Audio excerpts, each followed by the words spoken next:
देख रहे हैं इन डार्क राजकुमार के साथ। तो चलिए पढ़ते हैं आज की कहानी की ओर।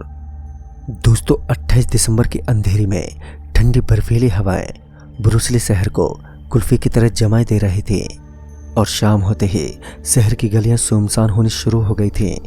रात होने के साथ ही शहर पर जैसे बर्फ की धवल स्वच्छ चादर बिछ गई थी। ब्रूसली शहर के बाहर निर्माणाधीन महल को बनाने वाले मजदूर और राजमिस्त्री दिन भर अपने काम में जुटे रहे थे, लेकिन शाम से पहले ही जब सर्द हवाओं ने उनका रक्त जमाना शुरू कर दिया था तो वह काम छोड़ छोड़कर महल के पास ही बनी अपनी झोपड़ियों में चले गए थे। महल के पहरेदार संतरी भी दरवाजा बंद करके आग जलाकर अब सो गए थे। रात जब आधे से ज्यादा बीत गई थी तब महल के गुंबद से आती हुई आवाज सुनकर एक संतरी की आंख खुल गई। उस कमरे की खिड़की खोलकर बाहर झांकने की कोशिश की तो वह कांप कर रह गया। बर्फीली हवा का झोंका उसके गर्म जिस्म से टकराया था। संतरी ने मफलर अच्छे तरीके से चेहरे पर लपेटा और बाहर देखा तो महल के बड़े ऊंचे गुंबद पर हल्की सी रोशनी घूम रही थी। इतनी रात गए बर्फीली वातावरण में कौन हो सकता है, ये संतरी ने सोचा। आखिरकार जब उससे रहा नहीं गया तो उसने अपने शरीर को कंबल से लपेटा और लालटेन हाथ में लेकर सीढ़ियां चढ़कर ऊपर की तरफ चल दिया। अभी वह कुछ ही सीढ़ियां चढ़ा था कि तेज हवा के झोंके ने उसके लालटेन को बुझा दिया था और बर्फ के उड़ते टुकड़ों ने उसके कपड़े तक उतार दिए थे। लेकिन तब तक वह देख चुका था कि गुंबद पर कोई मजदूर काम कर रहा है। संतरी का जिस्म सर्दी से बुरी तरह कांपने लगा था, लेकिन बर्फीली रात में उस मजदूर के प्राण बचाना भी बहुत ही आवश्यक था। संतरी ने लालटेन फिर जलाई और गुंबद के पास जाकर देखा तो कोई मजदूर वाकई गुंबद पर काम कर रहा था। पहरेदार संतरी को बहुत ही हैरानी हुई। कौन हो भाई तुम? राजकुमारी ने तो शाम को ही काम बंद करवा दिया था, फिर तुम क्यों यहाँ पर रुके हो?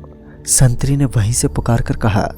मजदूर ने फिर अपनी गर्दन मोड़कर संतरी की तरफ देखा। धुंधली धुंधली रोशनी में संतरी मजदूर की शक्ल देखते ही देखते बुरी तरह से चौंक गया। उसने आंखें मसलकर फिर से गुंबद पर देखा तो वो वही था और वहीं पर था। संतरी कोई सपना तो नहीं देख रहा था। ग्रेगरी तुम?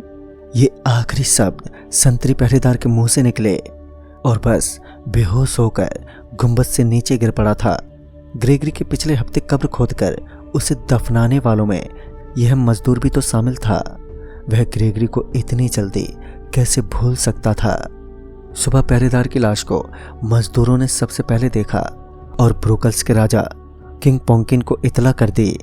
पहरेदार की लाश पर बर्फ की मोटी चादर चढ़ चुकी थी। ब्रुकल का राजा शहर से बाहर अपनी बेटी ब्रूस के लिए विशाल महल बनवा रहा था और उसकी शादी नेवल्स नाम के प्रिंस से तय कर दी गई थी। लेकिन यह कोई ढकी छुपी बात नहीं थी कि राजकुमारी ब्रूस पोलैंड के राजकुमार ग्रेगरी से प्यार करती थी। किंग पोम्किन अपनी बेटी से तो बहुत प्यार करता था, लेकिन ग्रेगरी उसे फूटी आंख नहीं भाता था। उसने कई बार ग्रेगरी को ब्रूस से मिलने से मना किया था, लेकिन दीवाना ग्रेगरी ने एक कान से सुनकर दूसरे कान से निकाल दिया था। पोम्किन ने सख्त रुख अपनाया और ग्रेगरी को गंभीर परिणामों की चेतावनी दे दी थी, लेकिन धीरे धीरे ग्रेगरी पोम्किन की चेतावनी को भी लापरवाही से उड़ा दिया था। ग्रेगरी और ब्रूस के प्यार के किस्से जैसे तैसे मशहूर हो रहे थे, वैसे वैसे पोम्किन के सीने पर सांप लौट जाते थे। आखिर कई दिनों की सोच विचार के बाद उसने खतरनाक फैसला ले लिया। उसने ग्रेगरी को उसकी गुस्ताखी की सजा देने के लिए पोलैंड पर हमला कर दिया। यह हमला उसने चुपचाप गुप्त रूप से तैयार करके किया था। तब तक राजकुमार ग्रेगरी पोलैंड की गद्दी पर बैठ चुका था। पोम्किन के भयानक हमले के सामने छोटा और कमजोर देश पोलैंड कुछ भी नहीं कर पाया। अचानक हुए इस जबरदस्त हमले से पोलैंड की जनता त्रास्त रह गई। कई हजार सैनिक मारे गए और हजारों ही नागरिक घरों को छोड़कर भागने पर मजबूर हो गए। जनजीवन अस्त व्यस्त हो उठा। लोगों में पहले असंतोष पनपा जो तुरंत ही विद्रोह बनकर फूट निकला। पोलैंड का युवा सम्राट ग्रेगरी कुछ भी नहीं कर पाया, ना तो पोम्किन की सेना का मुकाबला और ना ही अपने नागरिकों का विद्रोही दबा पाया। वह भेष बदलकर पोलैंड से फरार हो गया। राजा अपने दुश्मन पर इतनी आसान विजय पाकर बहुत ही खुश हुआ, लेकिन वह कन्नू मानी और समझदार राजा था। उसने सोचा कहीं ऐसा ना हो कि वह इधर पोलैंड में फंसा रहे और पोलैंड को हरा हुआ ग्रेगरी उसकी बेटी ब्रूस को अपने साथ न भगा ले जाए। पम्पकिन एक चतुर और ताकतवर राजा था जिसका गुप्तचर तंत्र से भी अच्छा खासा था। यह सब जानते हुए भी ग्रेगरी पोलैंड से भागकर ब्रुसेल्स चला आया और वहां पर छुपकर रहने लगा। वह जानता था कि पम्पकिन किसी भी वक्त उसे और उसके परिवार को पकड़कर फांसी पर लटका सकता है, लेकिन वो अपने इश्क के हाथों मजबूर था। ग्रेगरी एक मजदूर की हैसियत से ब्रुसेल्स में दिन काटने लगा। वह अपने अपमान का बदला तो लेना ही चाहता था, लेकिन पम्पकिन की विस्तृत ताकत के सामने बेबसी से खून का घूंट पीकर रह जाता। लेकिन वो खुद भी एक ताकतवर और सुंदर योग्य युवक था। उसने कई बार सोचा कि वह अकेले ही जाकर राजा पम्पकिन का कत्ल कर दे, लेकिन पम्पकिन की सुरक्षा ऐसी सख्त थी कि यहाँ अभी ग्रेगरी मन महसूस कर रह गया। एक दिन राजकुमारी ब्रूस महल की साइड पर मजदूरों को जल्दी काम निपटाने के लिए डांट रही थी कि वो अचानक ही अपना नाम सुनकर एकदम से चौंक उठी, क्योंकि कोई उनका नाम लेकर उसे अपनी तरफ बुला रहा था। ब्रूस उलझन में पड़ गई। मजदूरों में से कौन उसका नाम लेकर पुकार सकता है? उसने सोचा कि इन मजदूरों की तो इतनी भी हिम्मत नहीं थी कि उसकी तरफ आंख उठाकर भी देख सके, और उसने उस तरफ देखा जिधर से वो आवाज आ रही थी, तो वह वाकई एक मजदूर था, वो भी लंबा चौड़ा, जो उसे इशारे से बुला रहा था। ब्रूस गुस्से में उसकी तरफ लपकी और उस मजदूर के सामने जाकर खड़ी हो गई, और उसने बिना कुछ देखे समझे मजदूर को डांटा। तुम्हारी जरूरत कैसे हुई? ब्रूस, ये मैं हूँ ग्रेगरी, मुझे देखो पहचानो। ब्रूस तो मन ही मन बहुत ही खुश हो गई, लेकिन उसने दूसरे मजदूर को दिखाने के लिए नकली गुस्से से चेहरा लाल कर लिया। ग्रेगरी, तुम यहाँ ब्रुसेल्स में कैसे घुस आए? याद रखो, अगर तुम्हें अपनी जान प्यारी है तो इसी वक्त भाग जाओ। मेरे पिता को अगर पता चल गया तो तुम्हें फौरन कब्र में सुला दिया जाएगा। जवाब सुनकर ग्रेगरी सिर्फ मुस्कुराता रहा। मुस्कुराता हुआ ही वह महल के पास बने मजदूरों की झोपड़ी की तरफ चला गया। ब्रूस ने ग्रेगरी को जो चेतावनी दी थी उसे जैसे ग्रेगरी ने हवा में उड़ा दिया था। उस दिन अमावस की रात थी। चारों तरफ गहरा अंधेरा छाया हुआ था। कोहरा धीरे धीरे ब्रुसेल्स शहर पर छाता जा रहा था। माल के निर्माण में लगे मजदूर थककर अपनी झोपड़ी में सो गए थे। उसी रात एक सुपरवाइजर ने, जो निर्माणाधीन महल पर तैनात था और जिसने दिन के समय ब्रूस और ग्रेगरी को बातें करते हुए देख लिया था, इनाम के लालच में ये खबर राजा पम्पकिन को उसने जाकर सुना दी। जब राजा पम्पकिन को ये बात पता चली तो उसका खून खौल उठा। पोलैंड के खिलाफ युद्ध में सैकड़ों लोग मारे गए, मगर वही ढक के 3 पत्ते वाले ही बात रहे। उसने फौरन ग्रेगरी की हत्या के लिए आदेश जारी करके प्रबंध कर दिया। आधी रात के बाद का वक्त था। दूसरे शहर शीतलहर सन्नाटे में खड़ा था। मजदूरों की झोपड़ियों में से एक झोपड़ी में ग्रेगरी आराम की नींद सो रहा था।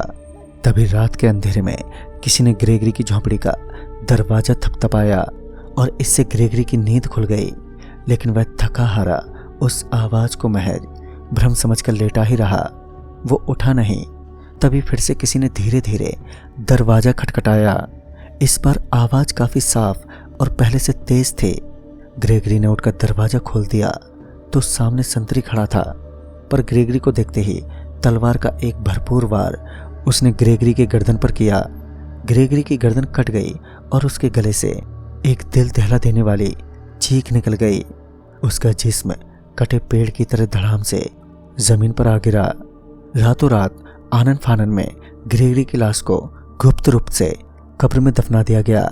एक लड़की के प्यार में एक मुल्क का बादशाह पहले तबाह और बर्बाद हुआ था, फिर वह मौत की नींद सो गया। ग्रेगरी की हत्या राजा पम्पकिन के कहने पर उस पहरेदार से करवाई गई थी, लेकिन हत्यारे पहरेदार को ग्रेगरी की हत्या करने का बहुत ही दुख था। उसने पम्पकिन के सुपरवाइजर के कहने पर यह हत्या तो कर दी, लेकिन बाद में बहुत पछताने लगा था। यह वही है जो रात को कुवत से गिरकर मर गया था। गुंबद का काम अभी बाकी था। उस पहरेदार की मौत को सिर्फ एक हादसा समझकर भुला दिया गया था। लेकिन जो भी मजदूर गुंबद पर काम करने जाता वो ऊपर से गिर पड़ता और मर जाता था। महल का गुंबद बनते बनते रुक गया। भूत प्रेत के खौफ से मजदूरों ने काम पर आना छोड़ दिया। महल के बारे में तरह तरह की बातें मशहूर हो गईं। कोई कहता खुदा का कहर है तो कोई कहता ग्रेगरी का भूत लोगों को मार रहा है और वह इस महल को पूरा नहीं होने देगा। महल के गुंबद पर ग्रेगरी की आत्मा भटकती है। यह खबर जंगल की आग की तरह पूरे ब्रुकल्स में फैल गई। लोगों ने डर के मारे महल के पास से गुजरना तक छोड़ दिया था। जब आधी रात बीत जाती तो गुंबद में रोशनी दिखाई देने लगती और वहां से आवाजें आने लगती। गुंबद पर रोशनी इधर उधर घूमती रहती थी। सुबह तक गुंबद का काफी हिस्सा बनकर तैयार हो चुका था। बिना किसी मजदूर और मिस्त्री के ही पूरा गुंबद बनकर चमचमाने लगा था। राजा पॉम्पकिन बहुत भयभीत हो गया था। उसने ब्रूस की शादी एक राजकुमार बोल्स से तय कर दी थी। ब्रूस वोल्स के साथ जाना नहीं चाहती थी, लेकिन उसे जबरदस्ती वहां से पकड़कर ले ही गया। अभी फिर उसकी शादी को कुछ ही दिन बीते थे कि आधी रात को किसी ने फिर उसके कमरे का दरवाजा खटखटाया और उसने उठकर दरवाजा खोला तो वो हैरान रह गई। सामने ग्रेगरी खड़ा मुस्कुरा रहा था। तभी ग्रेगरी ने ब्रूस को पकड़ लिया। ब्रूस घबरा गई। मुझे डर लग रहा है। तुम भूत हो ग्रेगरी। मेरे पिताजी ने तुम्हारी हत्या करवा दी थी। मुझे छोड़ दो ग्रेगरी। ग्रेगरी ने जवाब दिया, नहीं ब्रूस, मैं हत्यारों को बहुत सा सोना देकर भाग निकला था। मैं तुम्हें अपने साथ ले जाना चाहता था, लेकिन ऐसा संभव नहीं हो पाया था। मैं आज तुम्हें हर हालत में अपने साथ लेकर जाऊंगा। ये कहकर वो ब्रूस को लिए महल के बाहर आ गया, जहां घोड़ा गाड़ी पहले से ही तैयार खड़ी थी। दोनों घोड़ा गाड़ी पर सवार हुए और वहां से तुरंत ही भाग छूटे। उसके थोड़ी देर बाद ही ब्रूस के पति की आंखें खुल गईं। अपनी नवविवाहिता पत्नी को बिस्तर पर मौजूद ना पाकर उसने आनन फानन में पूछताछ की तो उसे महल से घोड़ा गाड़ी जाने का पता चला। वॉल्स ने अपने सैनिकों के साथ घोड़ा गाड़ी का पीछा करने की कोशिश की, लेकिन उनकी हवा भी नहीं पा सका। इधर ग्रेगरी ब्रूस को महल में ले गया, जो कि भूता महल मशहूर हो चुका था। सुबह जब वह अपने सैनिकों के साथ वहां पर पहुंचा तो उन्होंने ब्रूस की लाश महल की दीवार के पास पड़ी पाई। राजा पॉम्पकिन बुरी तरह से डर गया। उसने ब्रूस की लाश ग्रेगरी के कब्र के पास ही दफनाने के आदेश सेवकों को दे दिए। लेकिन जब ग्रेगरी की कब्र खोदकर देखी गई तो उसमें ग्रेगरी की लाश ही नहीं पाई गई। वो कब्र बिल्कुल खाली थी। अब ब्रूस और ग्रेगरी के प्रेम की निशानी वह महल आज खंडर हो चुका था। लेकिन देखने वालों का तो यही कहना है कि उसका गुंबद अभी नए जैसा है और आज भी बर्फीली रातों में गुंबद पर रोशनी घूमती रहती है और वहां से ग्रेगरी और ब्रूस के आवाजें सुनाई देती रहती हैं। तो दोस्तों, इस कहानी में बस इतना है। तब तक के लिए बाय एंड टेक केयर।